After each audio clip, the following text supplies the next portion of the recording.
So this will be more like social science style presentation. I'm like a bird in a cage, told Shaheen to an interview to Al Jazeera as she lay in bed at the Al-Rantisi hospital in Gaza. She continues, outside of my cage I can see water and food, but I can't reach it. This is my condition right now. Shaheen suffers from breast cancer. Her condition has been deteriorating ever since she was denied exit from Gaza for treatment. The Gaza Strip does not have adequate resources to provide her with appropriate treatment, yet she cannot leave, as Israeli authorities rejected her permit 3 times in a row without explanation.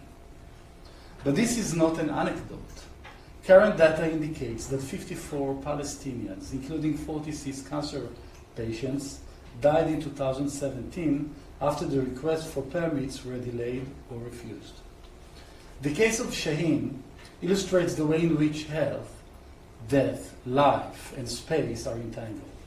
It is not just about the crossing of borders between Gaza Strip and Israel, but also about being in a cage, a territory where electricity, clean water, sewage system, and adequate housing, which are basic conditions for ensuring health, are absent. In 2017, more than 96% of groundwater is unfit for human consumption, and the forecast is that the damage will become irreversible by the year 2020. Due to chronic shortage in electricity operating pumps, there is constant threat of raw sewage flooding residential areas. The beach areas of Gaza Strip are polluted by more than 100 million liters of raw sewage flowing into the sea every day. This matter was recently defined by Zeid Rad Al Hussein, the UN's High Commissioner for Human Rights, as a toxic slum.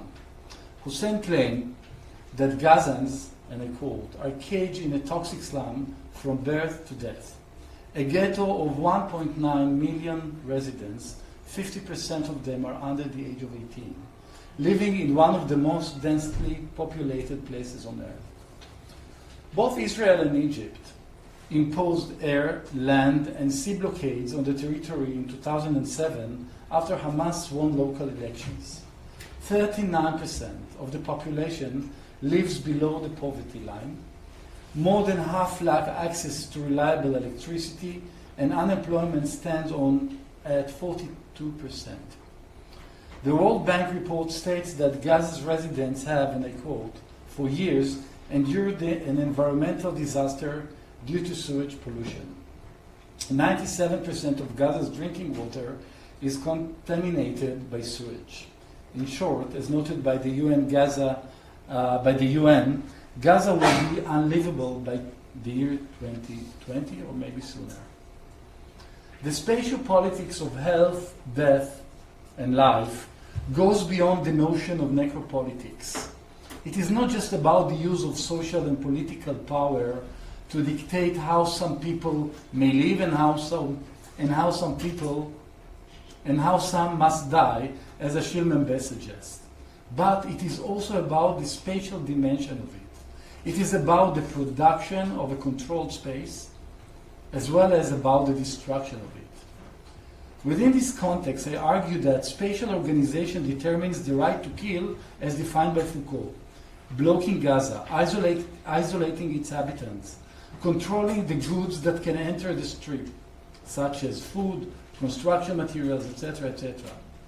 Yet the question is not whether the organization of space and health are linked, this is obvious, but why is space organized, controlled, and distracted in certain cases so as to protect the right to health of some and abuse the right of others? What are the ideological forces and the political processes that promote or hinder the organization of space? The conditions in Gaza are not the result of any natural disaster, neither the outcome of the last few weeks' events along the border. Rather, I would suggest to see it within the context of settler colonial political history, which prioritizes territorial and demographic control over basic rights. As noted by several scholars, the establishment of settler colonialism is based on the will of erasure, or at least the systematic containment of the original inhabitants. First of all, the refugees. Close to 70% of Palestinians living in Gaza are refugees. Most of them ran away or were expelled from villages, towns, and cities that are part of the State of Israel today. Since then, Israeli political discourse focuses on the idea that this problem will disappear by itself somehow. Yet, as the last few weeks demonstrate, this is not the case. Young Palestinians who are demonstrating at the border these days are the third and fourth generation of the original refugees, and they are willing to die for the right of return, reminding us that 48 is still with us, waiting for a political rather than military answer. Links between health, death, life, and space should be understood within a wider context where freedom of movement, access to public services and infrastructure, as well as freedom from pollution and environmental hazards are obvious rights linked to space. Considering that space is a social and political product which produces and reproduces power relations and inequality, the fact that premature death, diseases, and suffering are disproportionately concentrated within vulnerable communities located in specific locations stresses the necessity to consider space and politics when discussing health. Here, the case of Gaza illustrates the way in which people who have been displaced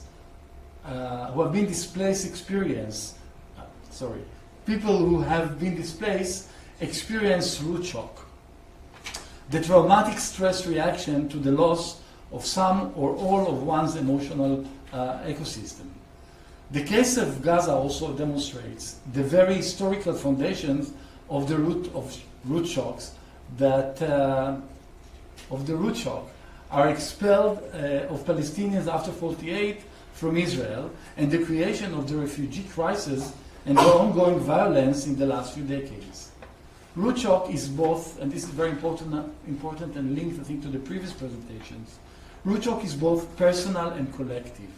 On the individual level, emotional trauma affects a person's experience when his or her environment is destroyed.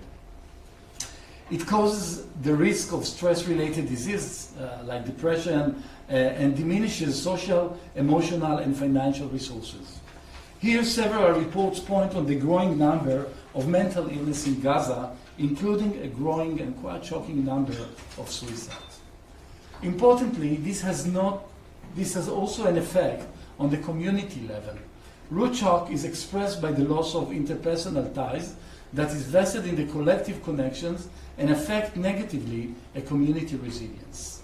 A telling example is the aspect of the high rates of sexual assaults in Gaza resulted of the common addiction to tramadol, which is available in the city and popularly traded as an illegal street drug.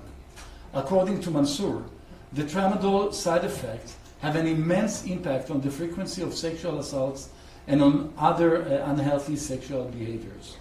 In general, Mansour describes the society in Gaza as a society, and I quote, in a tremendous and accelerated disintegration, in which, and I quote, people are losing their humanity.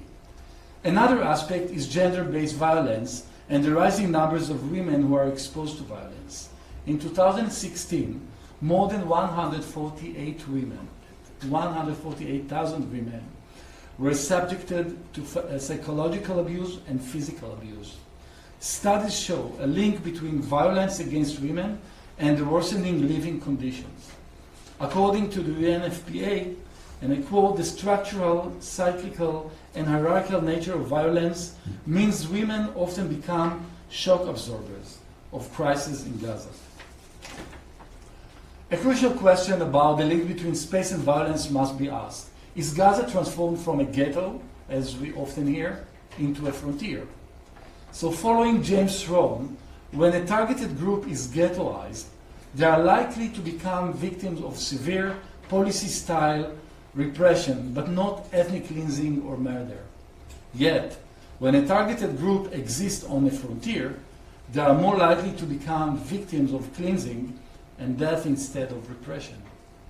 This is because in ghettos, states have control but are also bound to international and domestic legal and moral obligations to its inhabitants. However, along frontiers, such as the Gaza Strip, I would argue, states have less control as well as fewer and weaker moral obligations, leading to more radical violent modes of repression over target populations exist on the frontier. To sum up, currently violence has two dimensions that affect the health conditions in Gaza. One, active violence, stemming from direct military actions and explicit policy. This affects water supply, electricity, nutrition, etc., etc. It also causes a severe shortage of equipment, medicines, including antibiotics and morphine, and medical expertise. This, for example, caused injured people who were shot in the legs during the last few weeks to lose, they were not always treated quickly, and it led to the amputation of their legs. Two, violence is also discursive, symbolic, and implicit. This is expressed in the very dehumanizing and demonizing public discourse, at least in the Israeli side. And this in turn justifies active state violence in Gaza, and this is something very important. A current example is the building of an underwater sea barrier that, according to the Israelis, aimed to prevent Palestinian infiltrators from entering Israel by the sea. The barrier will consist of 3 layers. The first will be below the water, the second will be made of stone, and the third will be made of barbed wire. An additional fence will be surround the sea fence. So the effect of this project on the frontierization of Gaza is clear. Fishing, mobility, health, and economy is one side of it. But this also takes us back to the very argument presented today.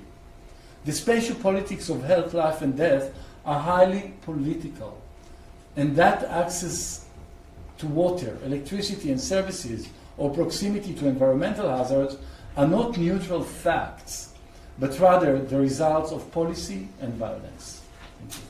Thank you. Thank you.